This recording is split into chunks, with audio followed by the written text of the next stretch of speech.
a Marcos, capítulo 11.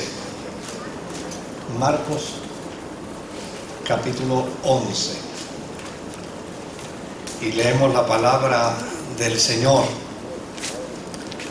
a la gloria del Dios, que es Padre, Hijo y Espíritu Santo. Cuando se acercaban a Jerusalén, junto a Betfagé y a Betania, frente al monte de los Olivos, Jesús envió 2 de sus discípulos y les dijo: id a la aldea que está enfrente de vosotros, y luego que entréis en ella, hallaréis un pollino atado, en el cual ningún hombre ha montado. Desatadlo y traedlo. Y si alguien os dijere: ¿por qué hacéis eso?, decid que el Señor lo necesita y que luego lo devolverá. Fueron y hallaron el pollino atado afuera a la puerta, en el recodo del camino, y lo desataron. Y uno de los que estaba allí les dijeron: ¿qué hacéis desatando el pollino? Ellos entonces le dijeron como Jesús había mandado, y los dejaron. Y trajeron el pollino a Jesús y echaron sobre él sus mantos, y se sentó sobre él. También muchos tendían sus mantos por el camino, y otros cortaban ramas de los árboles y las tendían por el camino.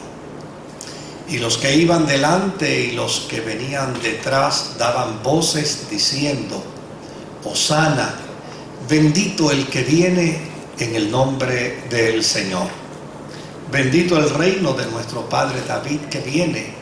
Hosana en las alturas. Y entró Jesús en Jerusalén y en el templo, y habiendo mirado alrededor todas las cosas, como ya anochecía, se fue a Betania con los 12.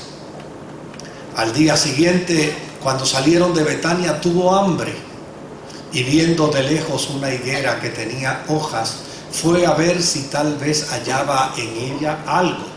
Pero cuando llegó a ella, nada halló sino hojas, pues no era tiempo de higos. Entonces Jesús dijo a la higuera: nunca jamás coma nadie fruto de ti. Y lo oyeron sus discípulos.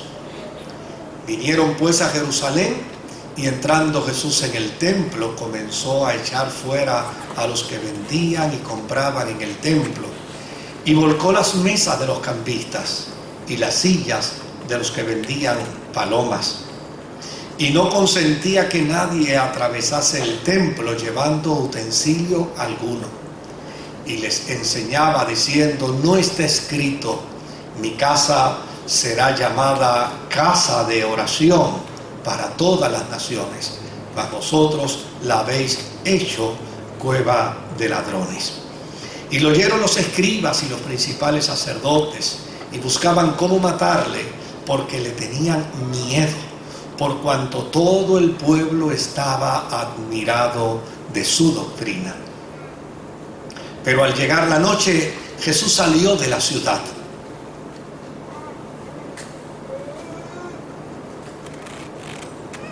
Estamos ante una historia que sin lugar a dudas nos remarca los primeros eventos acaecidos luego de lo que se conoce como finalizado el periodo cuaresmal. Desde luego, esto está revestido de lenguaje judío. Pues no podemos esperar otra cosa.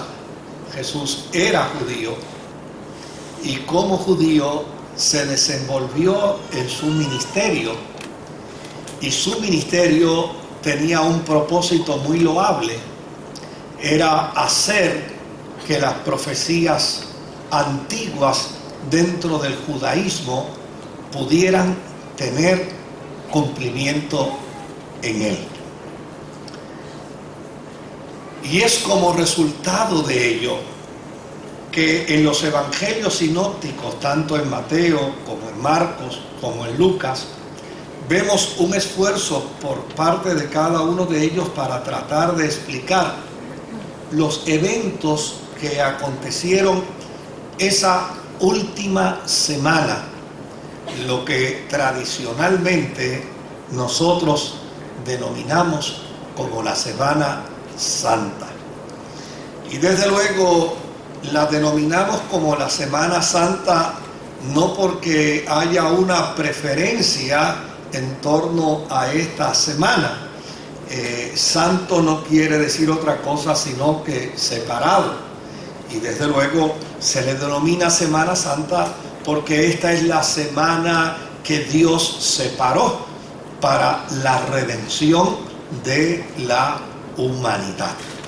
Ese es el único propósito, es la única intención por la que se denomina a esta semana la Semana Santa. Desde luego, Jesús había estado en Jerusalén otras veces, había llegado a Jerusalén en otras oportunidades, pero esta iba a ser la última vez que Él llegaría a Jerusalén. Y desde luego los historiadores bíblicos hablan de este evento utilizando una expresión: enfiló su rostro hacia Jerusalén. Enfiló su rostro hacia Jerusalén. Desde luego, Jesús es el pionero de la experiencia del sufrimiento y del dolor, de la amargura, del juicio por parte de los judíos con respecto a su fe. Y cada vez que encontramos en las Sagradas Escrituras el planteamiento que dice que los discípulos iban hacia Jerusalén, lo que uno descubre es que cada vez que los discípulos llegaban a Jerusalén, en Jerusalén siempre había dolor, en Jerusalén siempre había persecución, en Jerusalén siempre había muerte. Lo que esto quiere decir entonces es que la entrada triunfal de Jesús hacia Jerusalén es una reinterpretación por parte de la cristiandad. Porque si usted la lee de manera literal, ¿qué de triunfo tiene?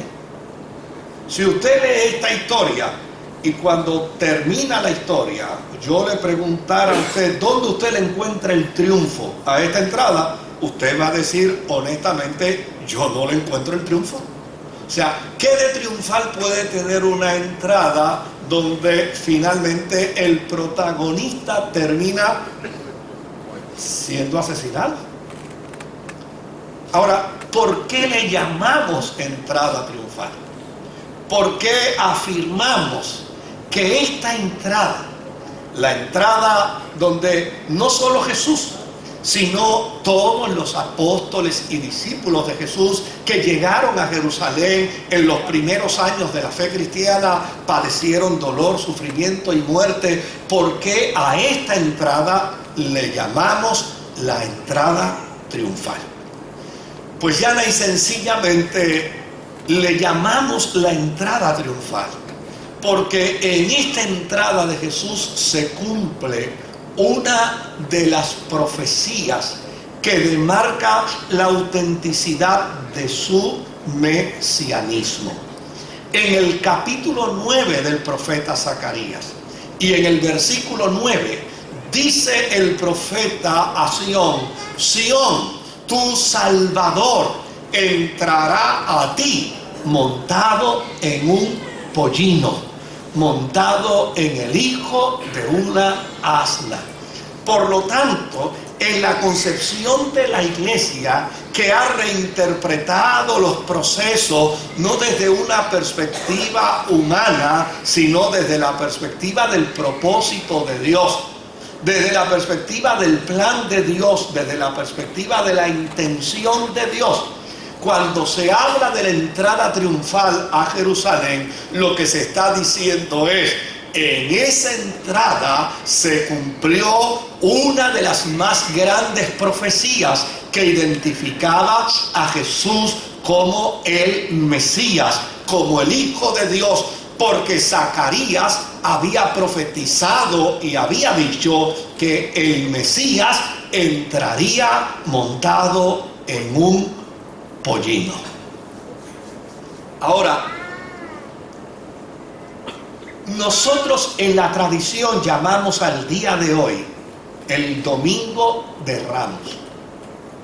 Y desde luego, como estamos vinculados a la celebración cristiana del Domingo de Ramos, perdemos de perspectiva lo que significaba ese domingo cuaresmal en la vida de Israel. Y es interesante el significado de ello. Ese domingo, el día de la entrada triunfal, ese domingo, se suponía que ya todas las familias judías tuvieran el corderito listo para el sacrificio. Era el día donde todas las familias trabajaban para tener su propia ofrenda sacrificial. ¿Por qué la cristiandad le llama la entrada triunfal? Porque llana y sencillamente con la entrada de Jesús a Jerusalén se le anuncia ahora al mundo que ya no hay necesidad de sacrificar un corderito, que ya no hay necesidad de preocuparnos por un proceso de obras que genere una experiencia de salvación a nuestra vida, porque Jesucristo, el Cordero de Dios, hace su entrada a Jerusalén para garantizarnos perfecta paz con el Eterno. Si se da cuenta, si observa bien, el concepto de la entrada triunfal tiene que ver más con el propósito de Dios que con la historia literal que está narrada en los evangelios. Por eso es que es importante que conozcamos el propósito de Dios. Por eso es importante, fíjese bien que ya hemos presentado dos argumentos contundentes para llamarle entrada triunfal. El primero de ellos es que como resultado de la entrada de Jesús a Jerusalén en el pollino se cumple la profecía de Zacarías. El Salvador, el Mesías, entraría a Jerusalén en algún momento dado de la historia, entraría montado en un pollino. La entrada triunfal hace saber que Jerusalén va a recibir ahora al Mesías, al Salvador. El otro elemento que es interesante con respecto a la historia es que ese día todas las familias de Israel se preparaban para tener listo el Cordero Pascual, y ahora está entrando a la escena montado en un pollino el Cordero de Dios que quita el pecado del mundo. Ahora, ¿por qué se le llama entrada triunfal? Hay otro elemento que nos hace pensar en ella, y es que Jesús entró en un pollino. Y desde luego, usted pensará, pero para haber sido una entrada triunfal, debió haber entrado en el caballo blanco de Napoleón. ¿No le parece? O sea, debió haber entrado en un tremendo caballo. Debió haber entrado en el mejor. Si acaso en una carreta de estas que utilizaban los soldados romanos en sus batallas. Pero ¿cómo es posible que haya entrado en un pollino? O sea, ¿qué significado puede tener una entrada triunfal con un rey que entra en un pollino? Pues mire el planteamiento desde el punto de vista judío y desde el punto de vista histórico y desde la forma y manera como en aquel tiempo se realizaban estos eventos. Sucede que la entrada a una ciudad por un rey en un pollino lo que significaba era que ya ese rey había conquistado la ciudad, que ya ese rey había conquistado el pueblo. De hecho, 150 años atrás, una familia en Israel, una familia judía, la familia de los macabeos, había enfrentado a Antíoco Epífanes, tal vez uno de los reyes paganos más perversos y más malos que pasó por la historia de Israel. Antíoco Epífanes había invadido la ciudad de Jerusalén, había profanado el templo de Jerusalén. De hecho, la profanación del templo fue a tal grado que Antíoco Epífanes, como sabía que los judíos llamaban al cerdo inmundo, en el altar del sacrificio ofreció un cerdo en el altar de sacrificio del templo de Israel. Y esta familia de los macabeos se decidió enfrentar a Antíoco Epífanes y desde luego lograron expulsarlo de Jerusalén, lograron sacarlo de allí.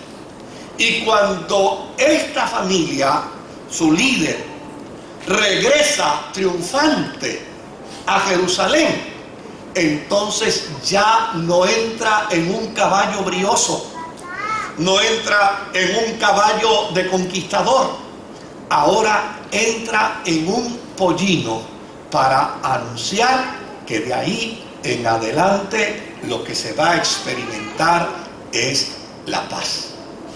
¿Por qué le llamamos la entrada triunfal?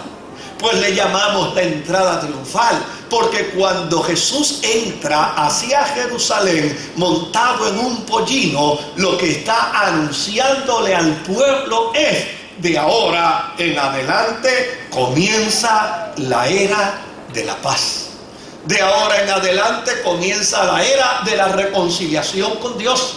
De ahora en adelante comienza la era de la reconciliación del hombre con Dios, consigo mismo, con sus semejantes y con la naturaleza. Ahora, ¿cuál es el estado en el que estaba Israel? El estado en el que estaba Jerusalén en el momento en que Jesús decide entrar en un pollino.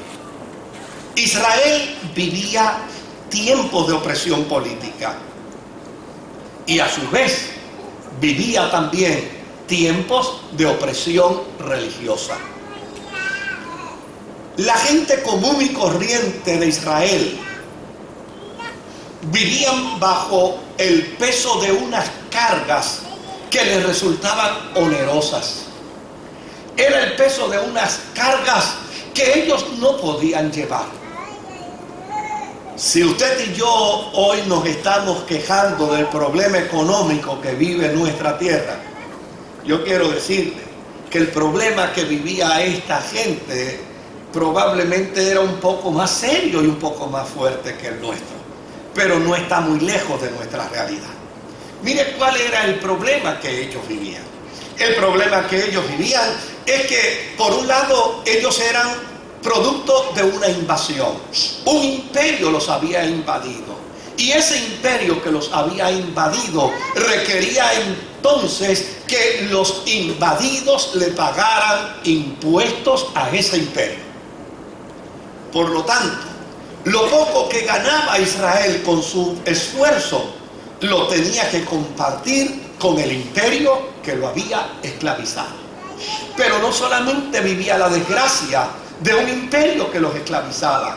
La propia gente, ¿se acuerda la semana pasada cuando estábamos hablando de los recaudadores de impuestos? La propia gente de Israel ahora no solamente cobraban impuestos para el imperio, sino que también ellos cobraban impuestos para echárselos ¿qué? Al bolsillo. ¿Y quién pagaba esto? El pueblo. Siempre lo paga el pueblo.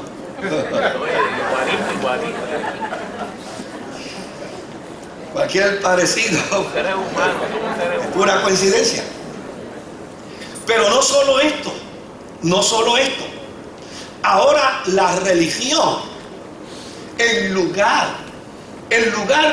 de ser un aliado de esperanza para el pueblo, había copiado también la cultura de corrupción, había copiado la cultura de inmoralidad, había copiado la cultura de perversión.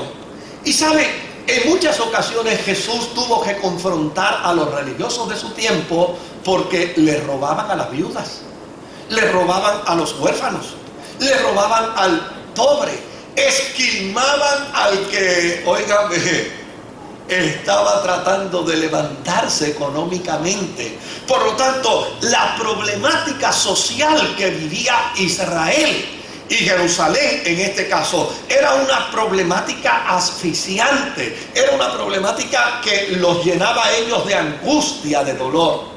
¿Y qué era lo que entonces merodeaba en la mente del judío? Lo que merodeaba en la mente del judío era, ¿se acuerdan aquel programa famoso que se hizo un ícono en Latinoamérica, el Chapulín Colorado, ¿verdad? La pregunta era, ¿quién podrá defendernos? ¿Quién podrá ayudarnos? ¿Quién podrá venir a nuestro auxilio? Tenemos un imperio que nos oprime y tenemos una religión que nos oprime. De hecho, Jesús tuvo que decirle muchas veces a los religiosos: ustedes son sepulcros blanqueados, ustedes atropellan a la gente, ustedes abusan de la gente, ustedes hacen que la gente viva en medio de una experiencia agónica y sufriente. ¿Por qué le llamamos la entrada triunfal? Le llamamos la entrada triunfal porque en ese día se va a hacer un anuncio de esperanza, se va a hacer un anuncio de consolación, se va a hacer un anuncio de gracia, se va a hacer un anuncio de misericordia. Es la entrada triunfal porque con la llegada de Jesús se le anuncia que en lugar de quitarle al pueblo, Jesús ha venido para darle, ha venido para ofrecerle, ha venido para brindarle. Israel vivía en ese tiempo profundo de opresión y ahora en la mente de cada judío lo que estaba era: ¿quién podrá venir a nuestro auxilio? ¿Quién podrá venir a ayudarnos? ¿Quién podrá venir a impartir en medio de nuestro pueblo justicia y salvación?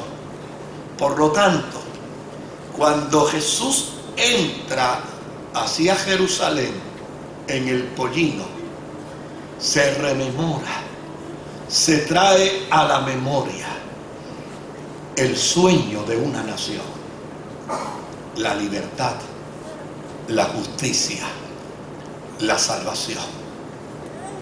Note bien que aquí hay dos elementos que están juntamente interactuando. Por un lado, la interpretación de un pueblo, por el otro lado, la agenda y el plan de Dios.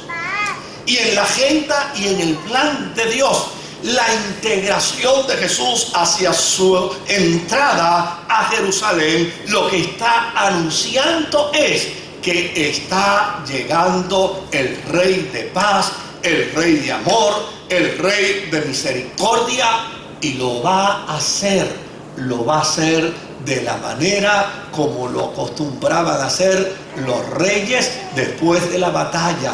Lo harán mansos y humildes.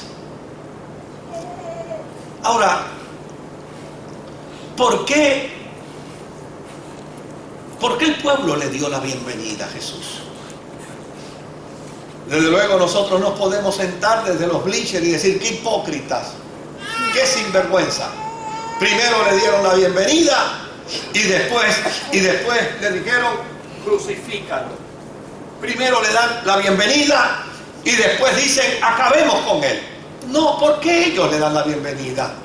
Mire por qué le dan la bienvenida. Le dan la bienvenida porque ellos querían un conquistador. Óyeme, si a mí me está haciendo la vida amarga un imperio, Y si me está haciendo la vida amarga la religión, mi religión, pues yo necesito a alguien que me ayude. Yo necesito a alguien que venga a intervenir en mi favor. Cuando ellos ven a Jesús entrando, aparece el pensamiento: 150 años atrás, por aquí entró la familia de los macabeos anunciando paz, porque el emperador había sido expulsado. Ahora está entrando este. Esto es lo que necesitamos, esto es lo que deseamos, esto es lo que queremos. Y de inmediato comienzan a gritar, ¿qué cosa? Comienzan a gritar Hosana. Mire, volvemos de nuevo con otro de los problemas que tenemos de interpretación. Hoy en día, cuando nosotros cantamos Hosana, es un cántico de júbilo. Pero cuando el pueblo de Israel gritaba Hosana, no era un cántico de júbilo. Cuando el pueblo de Israel gritaba Hosana, lo que estaba diciendo con su Hosana era: Dios, por favor, ven a ayudarnos, ven a salvarnos, ven a intervenir a nuestro favor. Por lo tanto, el Hosana que está gritando Israel en ese momento, que está gritando Jerusalén, no es un cántico de júbilo, no es un baile de fiesta, no es una expresión de regocijo. Es la manifestación de un pueblo que está sufriendo. Es la expresión de un pueblo que está en dolor. Es la expresión de un pueblo que está en agonía. Por todos lados sufren la ignominia y el vituperio de todos los que les asedian. Ahora, ¿qué podemos decir con respecto a este grito de Hosana? ¿Qué es auténtico? ¿Qué es verdadero? ¿Quién no quiere auxilio en medio de su dolor? ¿Quién no quiere que le ayuden en medio de sus dificultades? Oiga, cuando uno está en la calle, en la noche, con el carro quedado, y aparece alguien a ayudar a uno, dice: qué bueno, esto es lo que yo quería, esto es lo que yo deseaba, es lo que yo necesitaba. Ahora, mire la ironía de ese Hosana. La ironía de ese Hosana es que ellos querían un conquistador, pero ahora se van a topar con una grave crisis. Les ha llegado un conquistador que no responde a su estilo, que no responde a su deseo, que no responde a su propósito. Ellos querían un conquistador conscientes de la opresión que estaban viviendo. Ellos querían un conquistador que los liberara del Imperio Romano, un conquistador que los liberara de aquella cultura religiosa llena de hipocresía. Pero ¿sabe algo? Ellos deseaban que Dios los salvara, pero no querían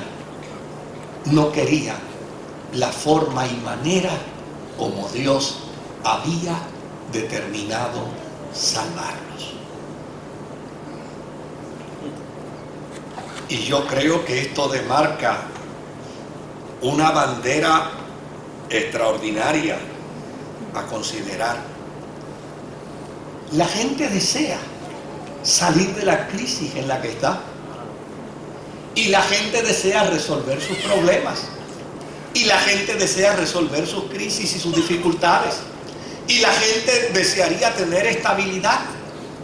Pero el problema es: ¿estarán dispuestos a resolver sus crisis y sus conflictos al estilo de Jesús?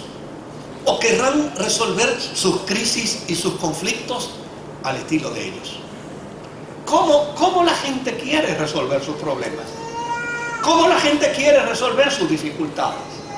¿De qué forma y de qué manera hoy se traduce el Hosana de Jerusalén? En ese grito de desesperación que la gente tiene en la calle. Imagínese hoy, a Jesús entrando por San Juan de Puerto Rico, en un pollino, y todos nosotros conscientes del gran problema, de la gran crisis que estamos experimentando. Miremos al pueblo en la desesperación en la que está. Todos queriendo el favor de un Mesías y todos gritando a la misma vez: Hosana, qué bueno que ha venido a salvarnos Dios y a ayudarnos.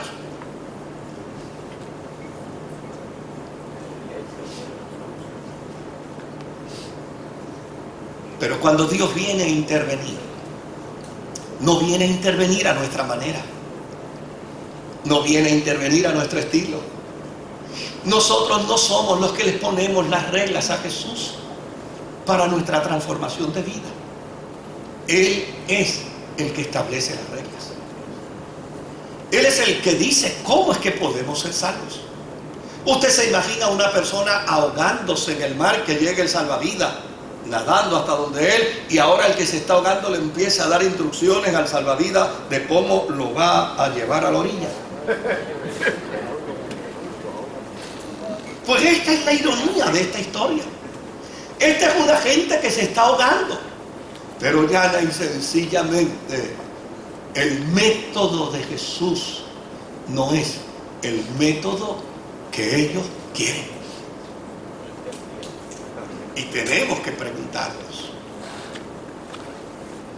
¿querrá la gente el método de Jesús para ser transformados? ¿Querrá la gente el método de Jesús para ser liberados? ¿Querrá la gente el método de Jesús para tener paz? ¿Querrá la gente el método de Jesús para vivir en una experiencia de armonía con el Eterno? ¿O ya sencillamente querrán los beneficios del bienestar, pero sin pretender que le impongan los métodos de la gracia?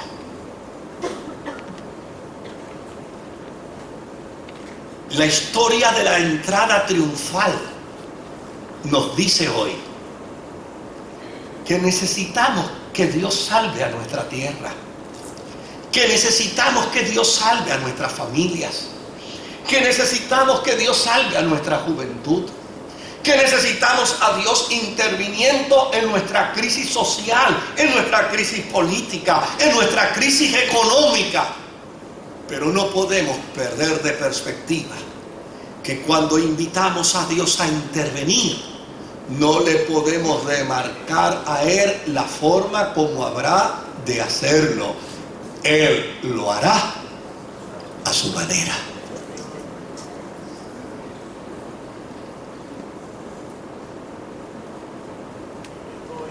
De hecho, en la intervención de una crisis, no se le pide opinión al que la está padeciendo.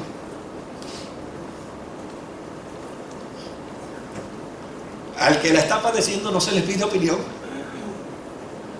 El que se está ahogando en el mar, el salvavidas no le pregunta de qué forma tú quieres que te salve. Simplemente él da las instrucciones. El que está metido en un incendio no se le hacen preguntas con respecto a cómo quiere salir de ahí. Los rescatistas inmediatamente proceden de acuerdo a cómo ellos entiendan deben proceder para salvar la vida.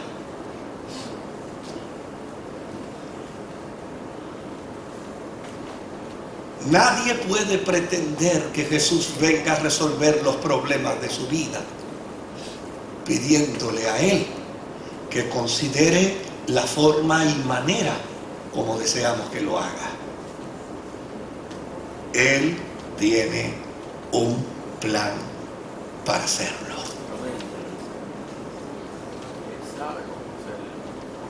¿Qué me llama la atención de la historia de estos versos?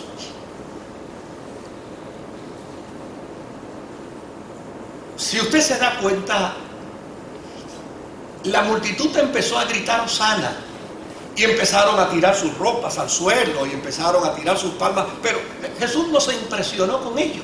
Si usted lee bien la historia, Jesús no dijo, wow, como la gente me admira, como la gente me quiere. No, Jesús simplemente procedió al cumplimiento profético. La profecía decía que Él entraría de esa manera y Él entró de esa manera. Ahora, mire lo interesante de esto. Cuando Él entra a Jerusalén, estudia la situación de Jerusalén. ¿Y sabe qué?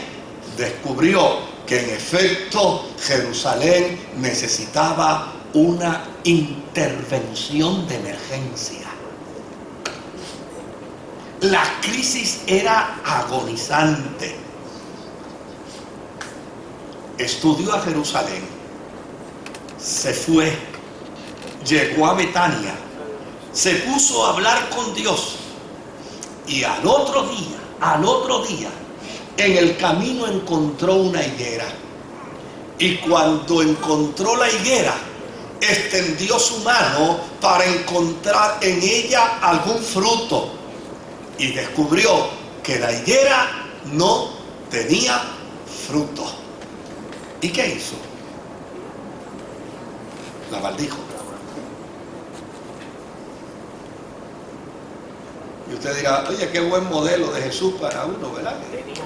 Imagínese si uno va a hacer esto cuando abre la alacena y no encuentra lo que uno quería encontrar, no va a maldecir la alacena. Cuando llega a la cocina y no encuentra la comida hecha, va a maldecir la cocina. No.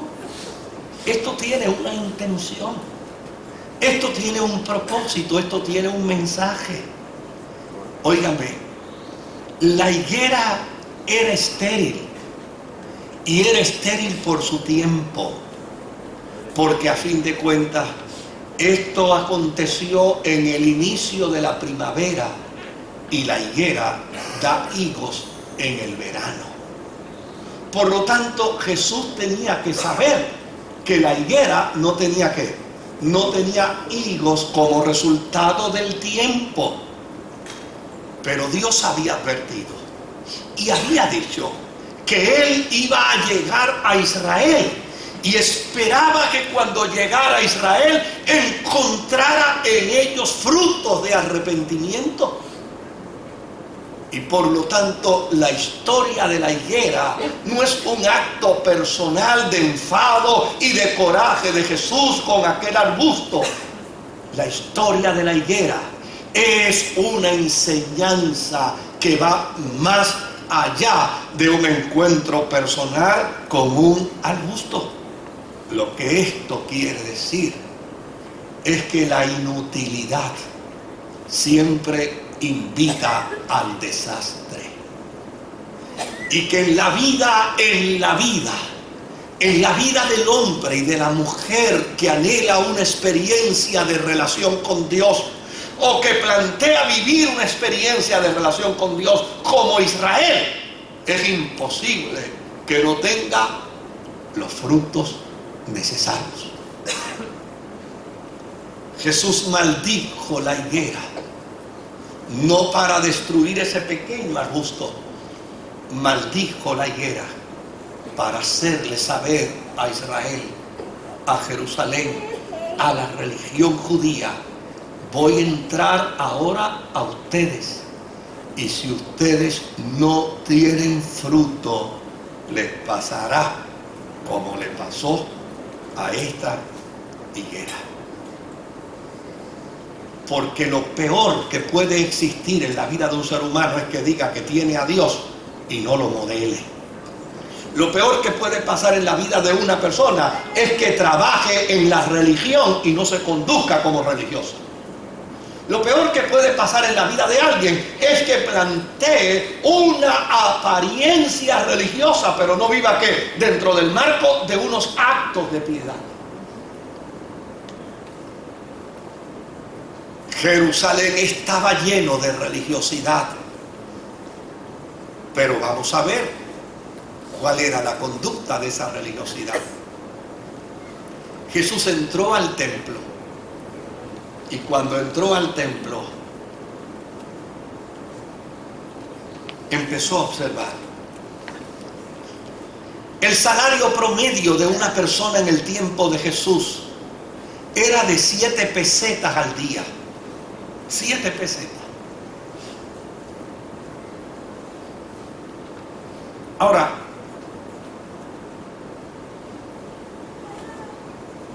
cuando un ciudadano llegaba al templo, estaban los cambistas, ¿verdad que los mencionan?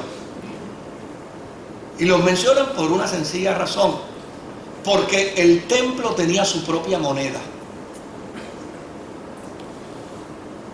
Por lo tanto, en el templo no se reconocía la moneda romana. Ellos tenían su propia moneda.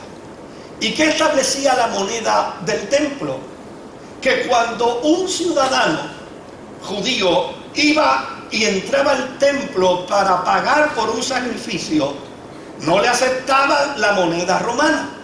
Tenía que pagar con la moneda del templo. Y para pagar con la moneda del templo había unos cambistas. ¿Y sabe cuánto le cobraban nada más que por el cambio? Le cobraban 4 pesetas. Es decir, esa infeliz criatura se había ganado 7 pesetas en el día de trabajo y ahora llegaba donde los cambistas y los cambistas le cobraban 4 pesetas nada más que para el cambio. Todavía no habían comprado el animalito para el sacrificio, solo era por el cambio. Y Jesús estaba observando esto. Una nación que está en crisis imperial y ahora sufre crisis interna y ahora también sufre crisis religiosa, necesita la entrada de un Salvador. ¿Por qué le llamamos a esa entrada la entrada triunfal? Porque en esa entrada Jesús anuncia una gran verdad que la vamos a descubrir aquí, en esta historia. En 10 minutitos más la vamos a descubrir. Mire qué dato interesante. El salario promedio eran 7 pesetas. El cambista cobraba 4 pesetas simplemente por cambiar la moneda. Ahora, una paloma fuera del templo costaba 7 pesetas. ¿Sabe cuánto costaba en el templo? Se va a sorprender. Costaba 150 pesetas. ¿Y cuál era el argumento? ¿Cuál era el planteamiento? Llegaba el pobre y decía, mira, yo compré esta palomita, la compré afuera, porque obviamente, y entonces había una gente que revisaba la palomita y la evaluaba. Y entonces agarraban la palomita, la miraban, la evaluaban y decían, es imperfecta, no te sirve. Pero mira, si la compré allá afuera, mira, unos minutitos de aquí, caminando a pie. No sirve, es imperfecta. Para que tú puedas hacer tu sacrificio, y acuérdate que estás perdido. Acuérdate que el diablo te va a llevar. Acuérdate que estás bien mal con Dios. Tú tienes que resolver ese problema y lo tienes que resolver hoy. Esta paloma no sirve para nada, bótala. Pero yo te doy esta. Esta es perfecta. Yo no sé cómo yo descubría la perfección, porque tenía 2 alitas, un pico, 2 patitas, no tenía nada más. Pero esta es la perfecta. Te cuesta 150 pesetas. Si la iglesia no es alternativa, oiga bien lo que voy a decir. Si la iglesia no es alternativa para el hombre y la mujer que sufre, Jesús dijo, vosotros sois la sal de la tierra. Y si la tierra no puede sanar, no sirve para nada.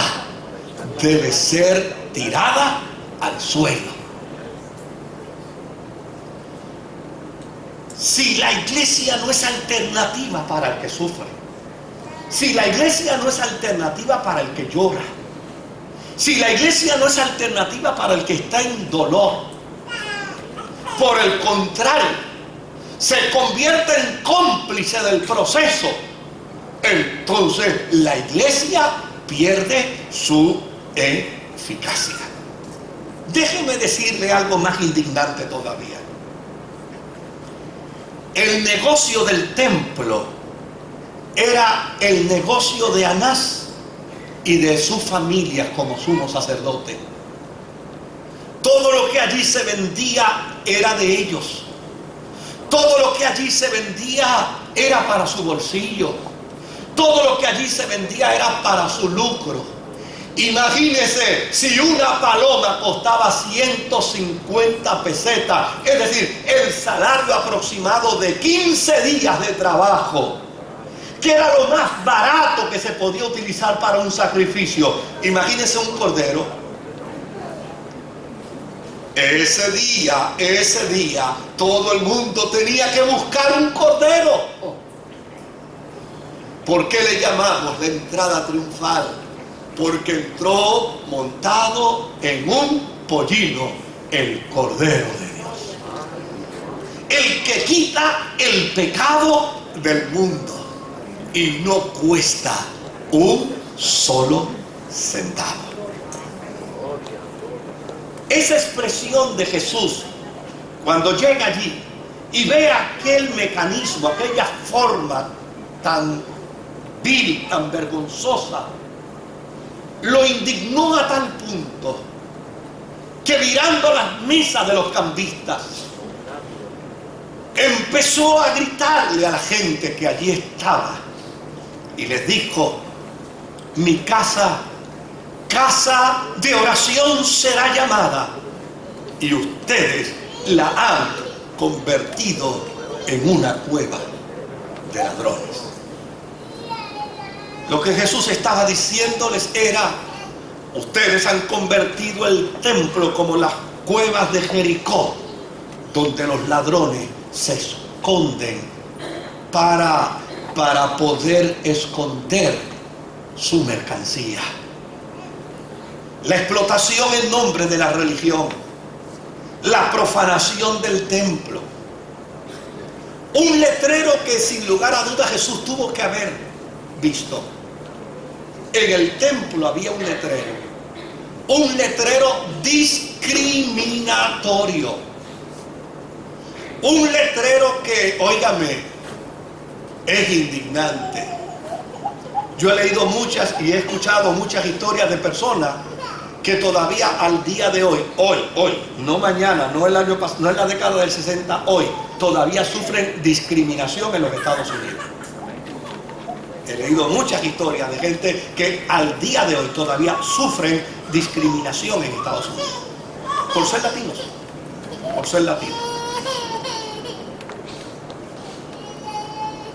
Imagínense este letrero. Había un letrero que decía: so pena de muerte, se prohíbe la entrada al templo de gentiles, de mujeres, de personas que trabajan la agricultura, de personas que trabajan con animales, de personas que curan enfermos. Cualquiera de ellos que entre al templo morirá bajo lapidación.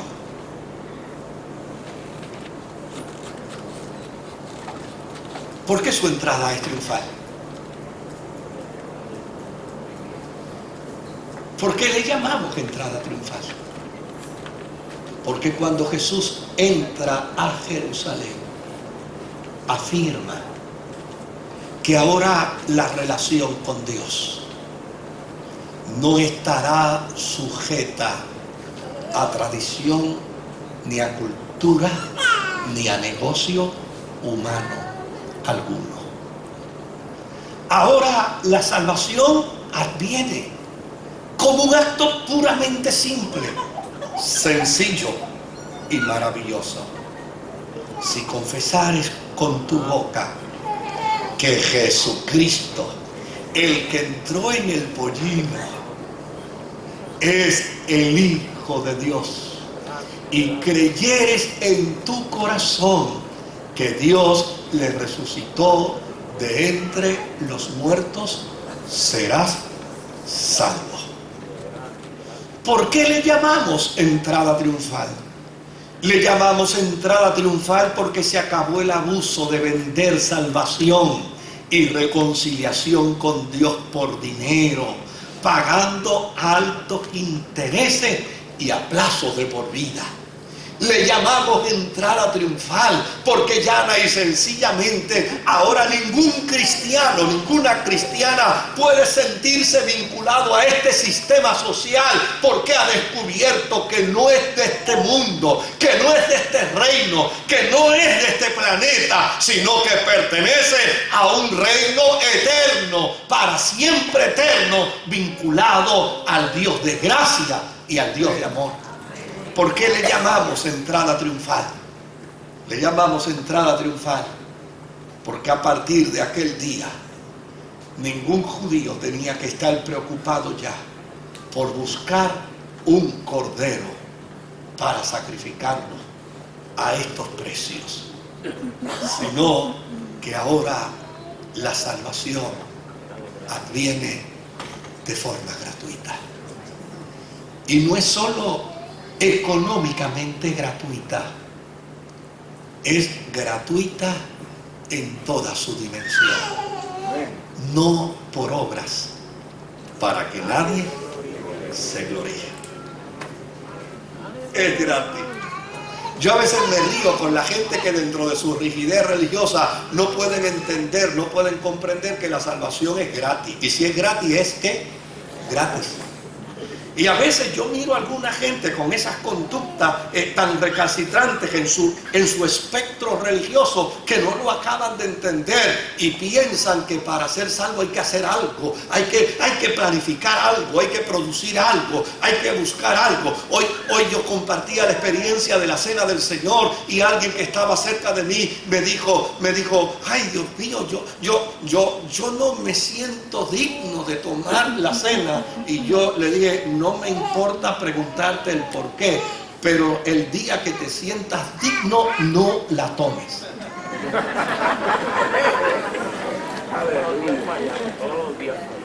¿Me entendió? El día que te sientas digno, no la tomes. Ese es el día que entonces has comenzado a entender que la experiencia de la cena es un acto de obras.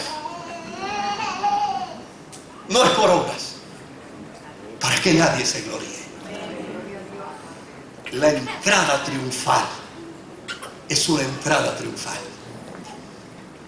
porque aun cuando a los suyos vino y los suyos no le recibieron, a los que le recibieron les dio la potestad de ser hechos hijos de Dios. El Señor me los bendiga.